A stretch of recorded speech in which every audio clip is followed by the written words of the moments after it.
Assalamu alaikum class. Today we will discuss Introduction to Environmental Biology. It's your first lecture. The word environment is derived from French word. Environ means in circle and meant all around. ठीक है, ये समझ लग गई कि environment का word कौन सा है, फ्रेंच वर्ड से निकला है. ठीक है, environ का मतलब है इन सर्कल, किसी चीज को घेरना, और meant का मतलब ऑल अराउंड, तमाम तरफ से. तो इसकी डेफिनेशन क्या बनेगी, external surroundings and conditions which directly और indirectly effects the living organisms. कि वो कंडीशंस जो कि बराह रास्त या क्या करती हैं, इफेक्ट करती हैं लिविंग ऑर्गेनिजम्स के ऊपर. ठीक है, मेरी बात समझ गई यहां तक. अब देखें बेटा, डायरेक्टली और इनडायरेक्टली इफेक्ट करने का मतलब क्या है. सपोज करें इन्वायरमेंटल चेंज आया, स्मोक आ गई. ठीक है, ये क्या कर रही है, ये डायरेक्टली इफेक्ट कर रही है किसको, लिविंग ऑर्गेनिज्म को. ठीक है, प्लांट्स की फोटोसिंथेटिक रेट कम हो रहा है, उसके अलावा हमें इंसानों में काफ़ी आई डिजीज ये कर रही हैं. इसके रेसिप्रोकल देखें, इनडायरेक्टली क्या होगा, वो टोटली चेंज प्रोसेस होगा. उसमें क्या हुआ, इन पोल्यूशन आ गई. सपोज कोई भी मेटल की पोल्यूशन आ गई, अब वो क्या करेगी, डिजोल्व हुई वाटर में. ठीक है, वाटर पोल्यूशन का बायस बनेगी. वाटर पोल्यूशन से क्या, वो किसी भी एनिमल बॉडी में उसकी डेपोजिशन होना स्टार्ट हो गई. उस एनिमल बॉडी में उसकी डेपोजिशन के रिजल्ट में क्या होगा, वो एक्वेटिक लाइफ जो है, या वो फिश उसको ले लें, उसको इंसानों ने खा लिया. अब वो क्या होगी, वो ट्रांसफर कहाँ से होगी, environment to water, water to वो पोल्यूशन कहाँ, फिश में, और फिश से वो इंसानों में. तो देखिए कितना डिफरेंस है डायरेक्टली और इनडायरेक्टली इफेक्ट्स के ऊपर. ठीक है, लेकिन अल्टीमेटली ये क्या करती है कि ये लिविंग ऑर्गेनिजम्स को ही इफेक्ट करती है. अंडरस्टैंड. अब देखिए इंट्रोडक्शन टू इन्वायरमेंट. इन्वायरमेंट क्या है, basically some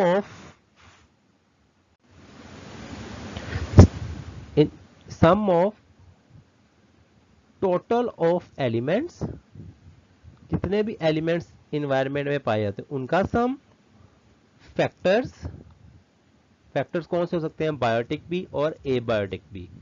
conditions in the surroundings which may have an impact on development, जो क्या करती हैं, डेवलपमेंट पर भी असरात रखती हैं. एक्शंस और सर्वाइवल ऑफ ऑर्गेनिज्म और ग्रुप ऑफ ऑर्गेनिजम्स. इन सब चीजों के मजमूए को हम क्या कहते हैं, इन्वायरमेंट कहते हैं. अंडरस्टैंड. अब देखें बेटा, इसकी सेकंड ये भी चीज डेफिनेशन भी है, the complex of physical, chemical and biotic factors such as climate, soil and living things. Biotic factors बताया हुआ कौन सा है, ये जो सारी चीजें हैं, that can act upon an organism और an ecological community and ultimate determine its form and survival. ठीक है, यहां तक समझ आ गई. उसके बाद थर्ड डेफिनेशन इसकी एक और देख ले. It is external surroundings and conditions which directly और indirectly effects the living organisms. जो क्या करते हैं, ये एक्सटर्नल कंडीशंस हैं जो कि डायरेक्टली और इनडायरेक्टली लिविंग ऑर्गेनिज्म को इफेक्ट करते हैं. बेसिकली आपने क्या करना है, इसकी डेफिनेशन एक इन इजी फॉर्म, कि ऐसे फैक्टर्स जो कि लिविंग ऑर्गेनिज्म के ऊपर इफेक्ट करते हैं या लिविंग ऑर्गेनिज्म को इफेक्ट करते हैं, उन्हें हम इन्वायरमेंट कहते हैं. अंडरस्टैंड.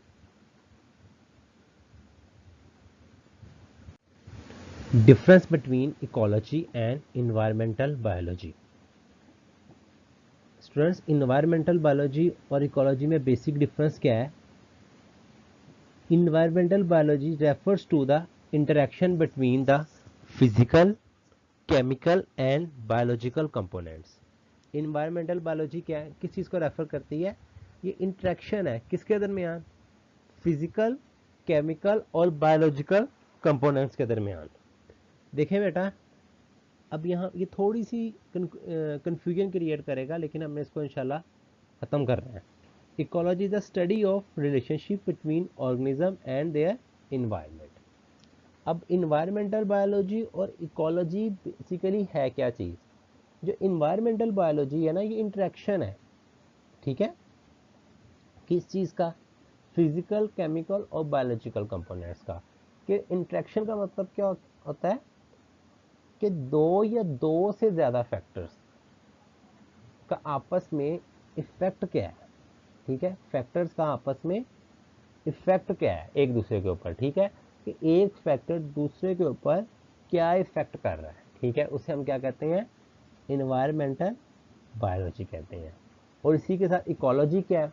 इकोलॉजी है रिलेशनशिप, कि एक ऑर्गेनिज्म का अपने इन्वायरमेंट के साथ क्या रिलेशनशिप है, ठीक है, मेरी बात समझ गए?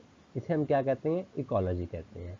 और इन्वायरमेंटल बायोलॉजी को क्या कहते हैं? कि एक फैक्टर का या एक कंपोनेंट का दूसरे कंपोनेंट के ऊपर क्या इफेक्ट होता है। मेरी बात समझ लग गई? इसके अंदर हम इफेक्ट्स को देखते हैं और इसके अंदर हम रिलेशनशिप को देखते हैं। अब देखें बेटा, इसके अंदर हम कौन, इन्वायरमेंटल बायोलॉजी के अंदर हम फिजिकल, केमिकल और बायोलॉजिकल कंपोनेंट्स का जिक्र करते हैं। फिजिकल कंपोनेंट्स कौन कौन से होंगे? Physical components air, light, temperature, ये फिजिकल कंपोनेंट्स हैं। और केमिकल कंपोनेंट्स, केमिकल कंपोनेंट्स के अंदर आ जाएगा level of oxygen, pH, salinity in water, sorry salinity in soil, ये सारी चीज़ें किसके अंदर आ जाएंगी? केमिकल कंपोनेंट्स के अंदर। अंडरस्टैंड? अब सेकंड पॉइंट देखें, जो इन्वायरमेंट पोल्यूशन है ना, इन्वायरमेंटल बायोलॉजी के अंदर जो इश्यूज हैं, उसके अंदर जो मेन कौन कौन से हैं? पोल्यूशन सबसे मेजर इशू, डिफॉरेस्टेशन जंगलात की कटाई, global warming and other broader issues. इसके अलावा दूसरे बहुत से इश्यूज जो हैं वो इन्वायरमेंटल बायोलॉजी के अंदर ही आ जाएंगे। Global warming, green house effects, उसके अलावा पोल्यूशन भी हमारा डिस्कशन हो गई।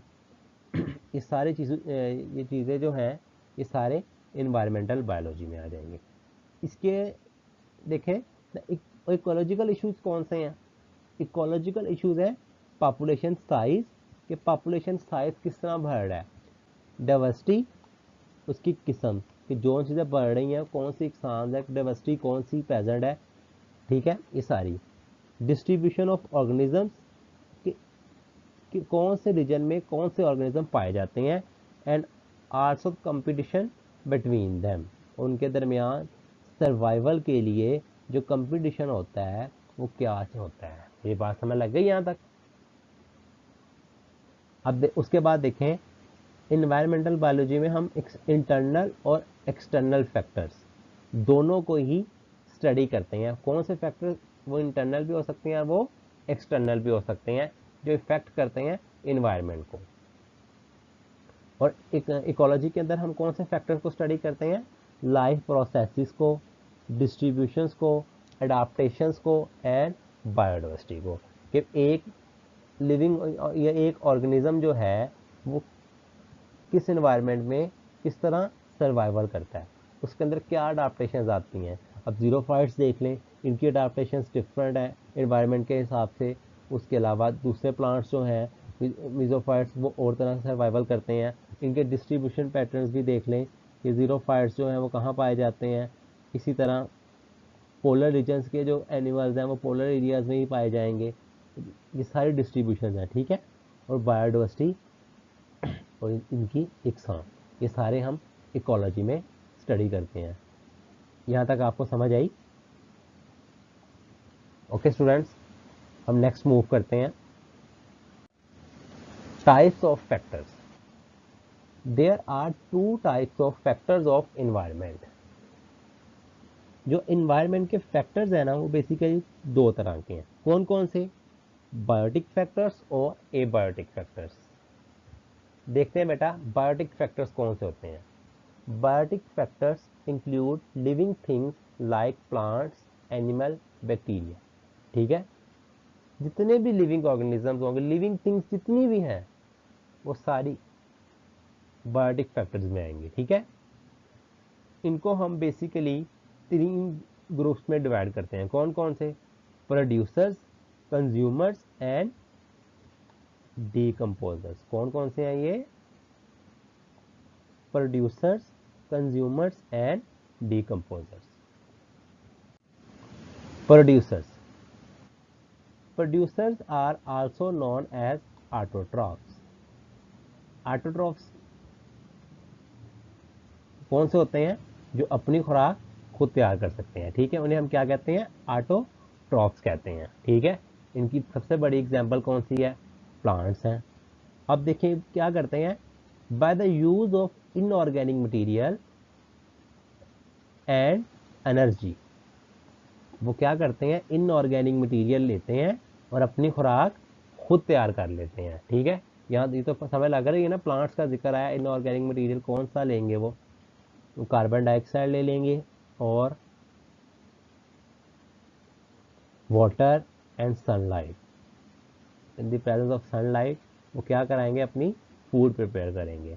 It is considered the first life form.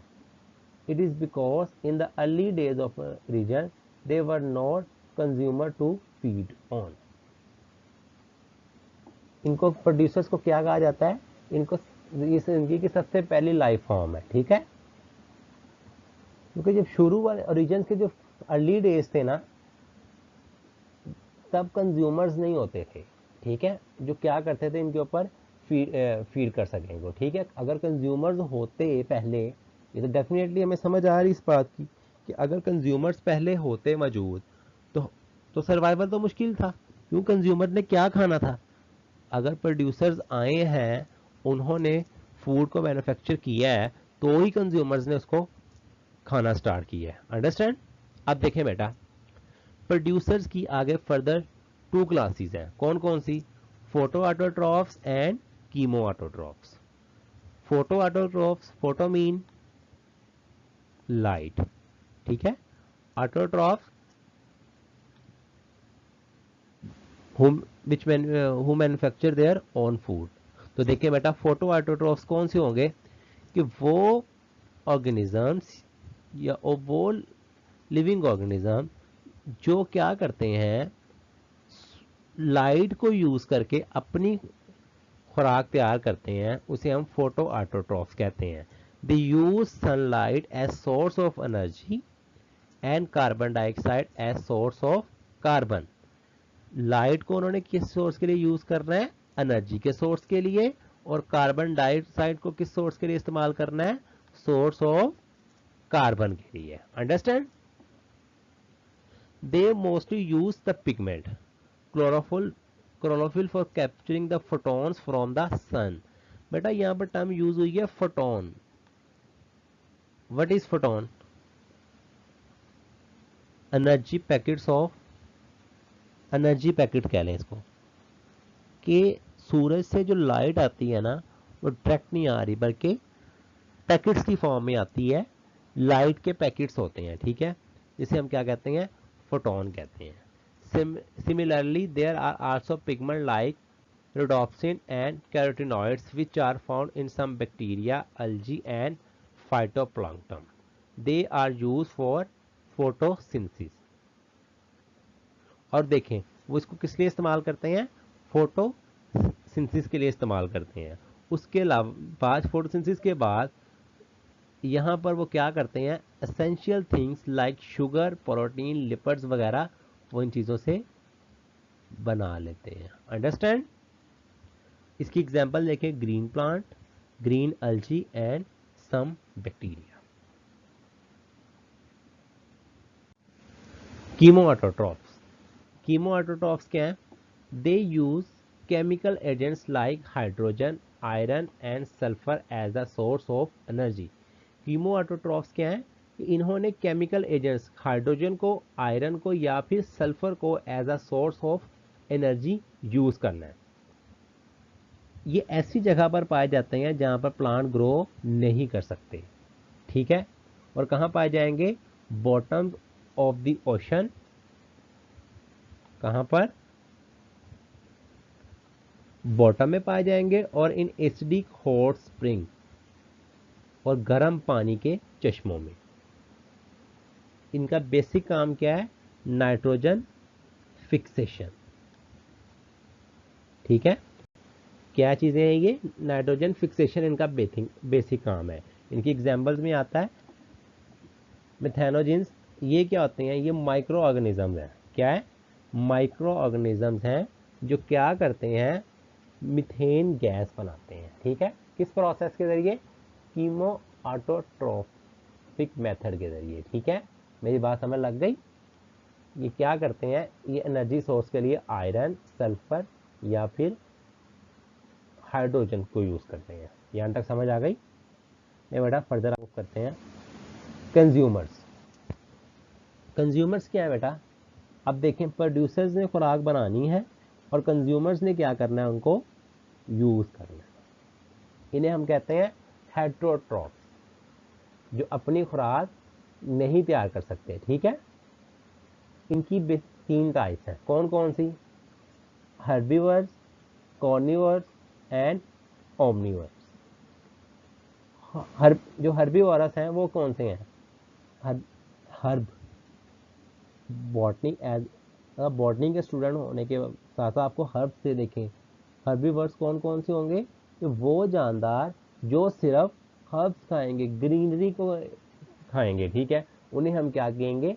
Herbivorous कहेंगे। ठीक है, animals like cow, buffalo, goat which depend directly on plants for food. ठीक है, जो क्या करते हैं? फूड के लिए प्लांट के ऊपर डिपेंड करते हैं, उन्हें हम क्या कहते हैं? हर्बीवोरस कहते हैं। नेक्स्ट है कॉर्निवर्स। कॉर्निवर्स क्या है? Animals like lions, tigers which are flesh eating animals. जो क्या करते हैं? जो गोश्त खाते हैं। ठीक है, ये क्या करते हैं? ये हर्बीवोरस पे डिपेंड करते हैं फॉर देयर फूड, अपनी खुराक के लिए। ठीक है ना, प्राइमरी कंज्यूमर्स के ऊपर डिपेंड करते हैं। ठीक है, तो इसलिए इन्हें हम क्या कहते हैं? Secondary consumers. देखें बेटा, पौधों ने खुराक तैयार की, पौधों से खुराक तैयार करके किसने खाई? प्राइमरी कंज्यूमर्स ने खाई। प्राइमरी कंज्यूमर्स के खाने के बाद प्राइमरी कंज्यूमर को किसने खा लिया? सेकेंडरी कंज्यूमर्स ने खा लिया। ठीक है, अब सेकेंडरी कंज्यूमर्स के बाद थर्ड टाइप आएगी ओमनीवर्स। ओमनीवर्स क्या होते हैं? Animal like dog, cat which eat depend on both the plants and animals. जो क्या करते हैं? एनिमल्स और प्लांट दोनों को ही खा लेते हैं। ठीक है, उन्हें हम क्या कहते हैं? ओमनीवर्स कहते हैं। देखिए स्टूडेंट्स, अब ये एनिमल्स क्या होंगे? अब इसकी सबसे बड़ी एग्जांपल ह्यूमन इंसानों की ले लें। इसके अंदर क्या होगा? ह्यूमन बींग्स क्या करते हैं? प्लांट्स को भी खाते हैं और एनिमल्स को भी खाते हैं। और ये इनकी एग्जांपल्स में ओमनीवर्स की एग्जांपल में आ गया। डिकम्पोजर्स। थर्ड फॉर्म कौन सी है? Decomposers. They are also known as detritivores. ठीक है, हम क्या कहते हैं?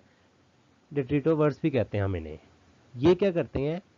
ऑर्गेनिक कंपाउंड को यूज करते हैं as a source of energy from the producers and consumers. जो प्रोड्यूसर्स और कंज्यूमर से की बॉडी है ना, उसको ये डिकम्पोज करते हैं। डिकम्पोज का मतलब करना, कंपोज का मतलब क्या है? कोई चीज को बनाना, और डिकम्पोज का मतलब क्या है? तोड़ना। ये क्या करते हैं? प्रोड्यूसर्स या फिर कंज्यूमर की जो बॉडी है उससे एनर्जी लेते हैं। ठीक है, इकोसिस्टम के अंदर क्या करते हैं? ये वाइटल रोल प्ले करते हैं। ठीक है, क्या करते हैं? वाइटल रोल प्ले किस तरह करते हैं? ये कम्प्लेक्स सब्सटेंस जो होते हैं, कम्प्लेक्स सब्सटेंसेस को सिंपल सब्सटेंसेस में क्या कर देते हैं? ब्रेक डाउन कर देते हैं। कम्प्लेक्स सब्सटेंस को सिंपल्स के अंदर ये कन्वर्ट कर देते हैं। समझ लगी मेरी इस बात की बेटा?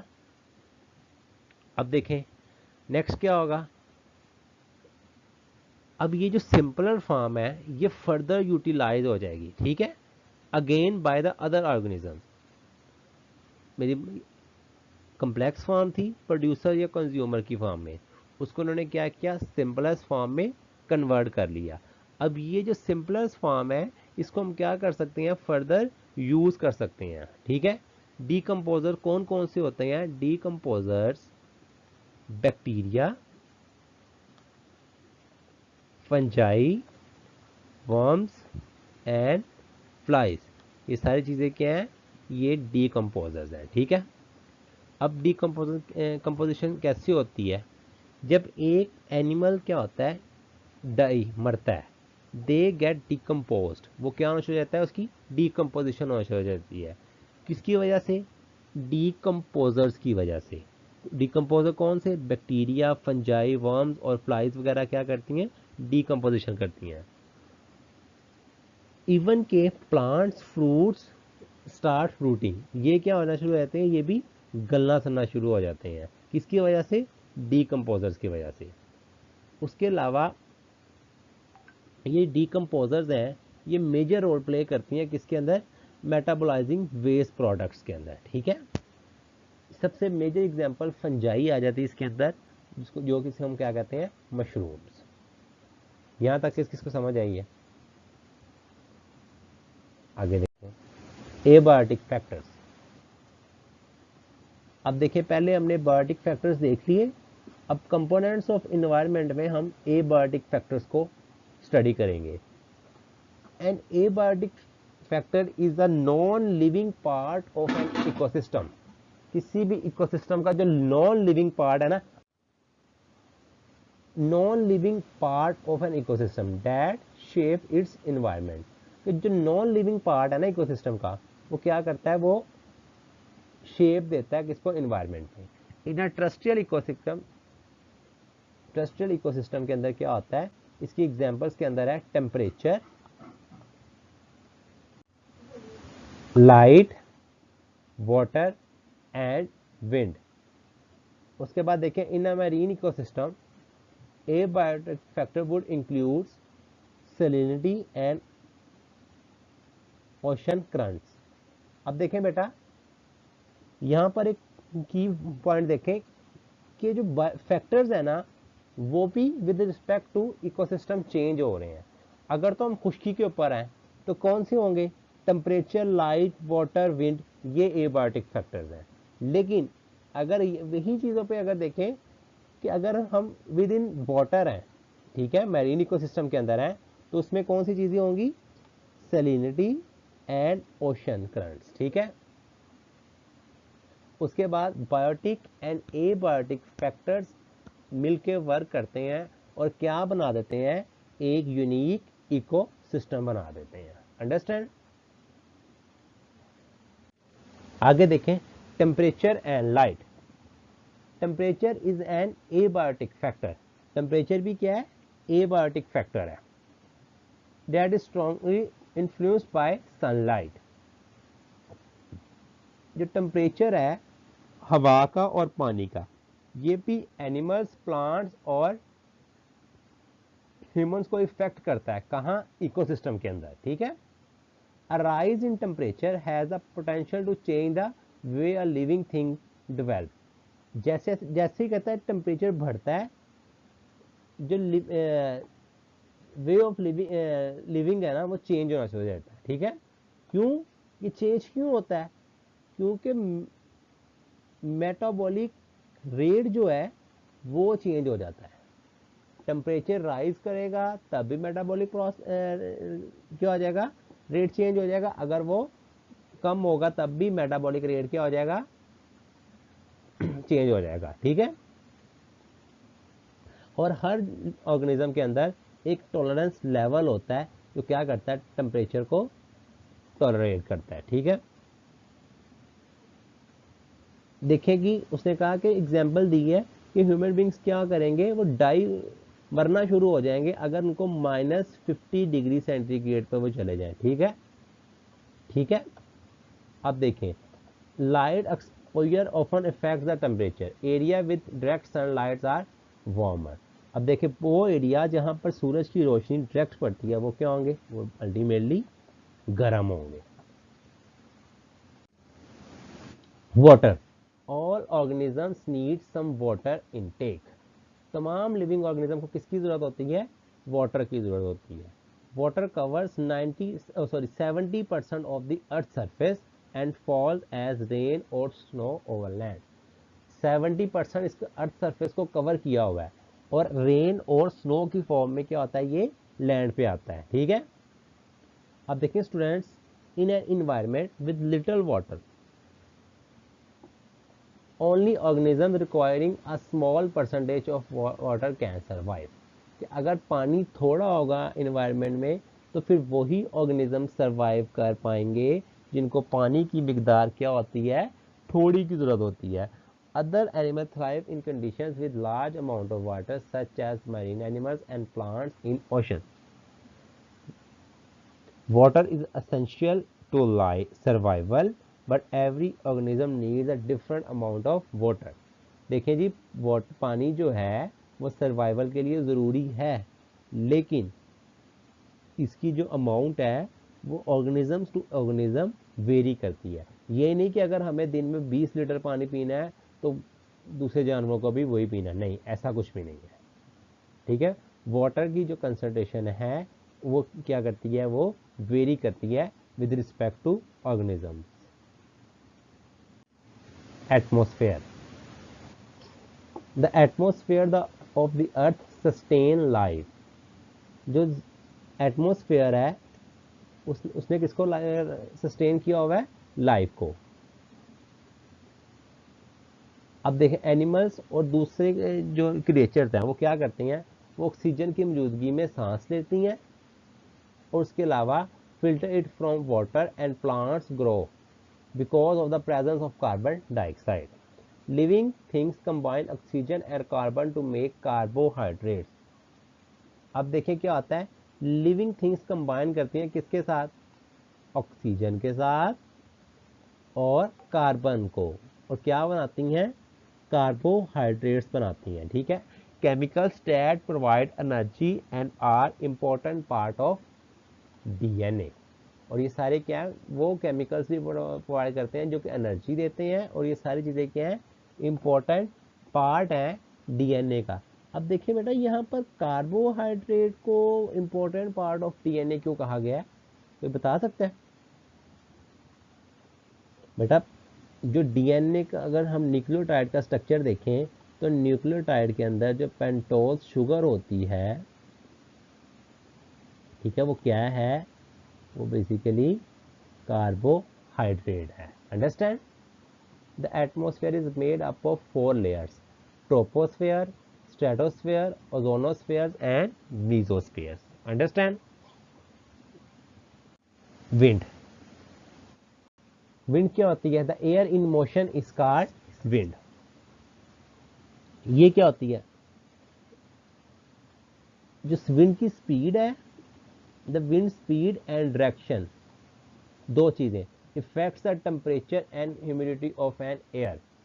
कि जो विंड की स्पीड है, वो डायरेक्शन है, वो इफेक्ट करती है टेम्परेचर पर भी और किसी इन्वायरमेंट के अंदर जो नमी है उसको भी। ठीक है, very high wind speed often in mountains area में lead to stunted plant growth. क्या कर देती है, बहुत ज़्यादा जो हाई स्पीड है ना, वो स्टंटेड प्लांट ग्रोथ करती है। ठीक है ना, क्योंकि उनको देखें, अगर बहुत ज़्यादा हाइट होगी प्लांट की तो वो क्या करेगा,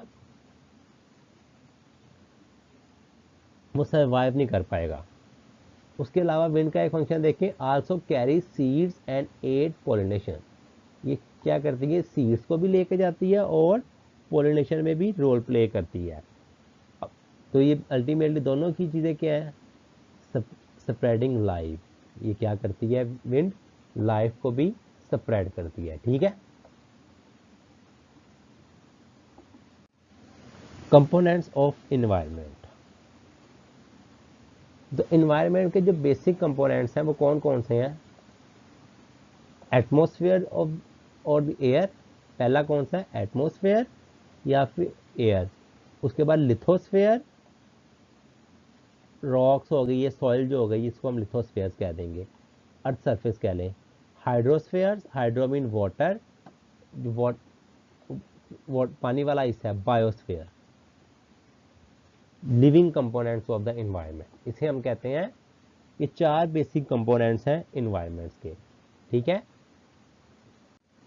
एटमॉस्फेयर देखें, एटमॉस्फेयर क्या है? The thickest gaseous layer surrounding the earth. ये देखें बेटा, डायग्राम में देखें, ये हमने, ये अर्थ है, इसके ऊपर लेयर्स ने सराउंड किया हुआ है, इसे हम क्या कहते हैं? एटमॉस्फेयर कहते हैं। इसने, ये जमीन के सरफेस से from sea level to up to 300 kilometre above, कि अगर हम सी लेवल टू 300 किलोमीटर ऊपर जाएं तो ये क्या होगी? ये एटमॉस्फेयर है, ठीक है। Apart from gases there are water vapours, industrial gases, dust and smoke particles in the suspended state, micro organism etcetera. अब देखें, इनके गैसों के अलावा इसके अंदर कौन कौन सी चीज़ें हैं? इंडस्ट्रियल वेस्ट भी हो सकता है, स्मोक, डस्ट, उसके अलावा सस्पेंडेड पार्टिकल्स भी हैं, और माइक्रो ऑर्गेनिजम्स भी इनके अंदर हैं। सबसे पहले कौन सी है? ट्रोपोस्फेयर्स, स्ट्रेटोस्फेयर्स, मीजोस्फेयर्स एंड थर्मोस्फेयर्स, ठीक है। ये हैं 4, कौन कौन सी? Tropo, strato, meso and thermo. Understand? Next students, आगे फर्दर हम मूव करते हैं। Lithospheres, litho, the word litho originate from Greek word mean rocky plus sphere, the solid outermost sheet of the rocky planet. कि जो solid surface है ना हमारे planet earth की, उसे हम क्या कहते हैं? लिथोस्फेयर कहते हैं। ये डिफरेंट लेयर्स में मुश्तमिल होती हैं, ठीक है। कौन कौन सी? Core, which is around 7000 kilometre in diameter, ठीक है, और 3500 kilometre in radius. It is situated at the earth centre. कहाँ पाई जाएगी? ये अर्थ के सेंटर में पाई जाएगी। उसके अलावा इसके कुछ पोर्शन होता है मेंटल का, और उसके बाद क्रस्ट, ठीक है।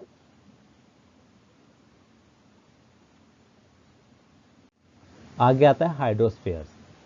हाइड्रोस्फीयर्स वाटर वाला पोर्शन है, ठीक है। इसके अंदर oceans, lakes, rivers, wetlands, ice cap, clouds, soil, rocks layer, beneath surface air, ये सारी चीज़ें आ जाएंगी, ठीक है। वाटर जो है वो हम सबको पता है कि इसकी 3 स्टेट्स हैं, 3 हालतें हैं। कौन कौन सी? Solid, liquid and gas. 71% जो प्लैनेट है ना, 70 कहते हैं बाज लोग और बाज 71% कहते हैं। ये इसको किसने कवर किया हुआ है? वाटर एंड सरफेस ने कवर किया हुआ है, ठीक है। इसमें 2.53% क्या है? फ्रेश वाटर है। कितना? 2.53। एमसीक्यूज पॉइंट ऑफ व्यू से बहुत इंपॉर्टेंट है ये। और फ्रेश वाटर इन ग्लेशियर्स अब देखें, 2.53% फ्रेश वाटर है, और उनमें से 1.74% in the form of glaciers है, ठीक है। Water as water vapour in atmosphere, ठीक है, इतने किलोमीटर अबव जो होता है 12,900 किलोमीटर, ये जो है अबव है, ठीक है। लिविंग ऑर्गेनिज्म कंटेन 1100 किलोमीटर, सिर्फ इतना, ठीक है। मेरी बात यहाँ तक समझ आ गई? तो देखें students, fresh water in glaciers 1.74%, इतना कम पानी है जो हम फ्रेश वाटर, और पानी ज़ाया करते हुए हम बिल्कुल भी नहीं सोचते। तो आपको सोचना चाहिए कि हमारा फ्रेश वाटर कितना कम रह गया है, तो पानी को ज़रा एहतियात से यूज़ किया करें। आप जानते हैं इस चीज़ से रिलेटेड इन्फॉर्मेशन दूँ कि कि हम क्या करते हैं कि जब मुंह धोते हैं तो नल को वैसे ही खुला छोड़ देते हैं, ब्रश करते हुए भी वैसे ही खुला छोड़ देते हैं, हर काम करते हुए हम ये चीज़ खुली छोड़ देते हैं। लेकिन क्या है, जिसने शेविंग कप बनाया था ना, अब वाटर सर्वाइवल को देखें कितना बड़ा काम हुआ कि जिस इंसान ने शेविंग कप, कि जब हम शेव करते हैं और जिस कप में हम थोड़ा सा पानी लेते हैं, वो जिसने बनाया था उसको गोल्ड मेडलिस्ट था वो, मेरे ख्याल से। कितनी बड़ी काविश है, ठीक है। और हम क्या करते हैं, और हम इस चीज़ का पता ही नहीं। गौर किया करें इस चीज़ पे। ठीक है, अब कोई भी क्वेश्चन हो यू कैन आस्क। ओके जी, अल्लाह हाफिज़, स्टे ब्लेस्ड।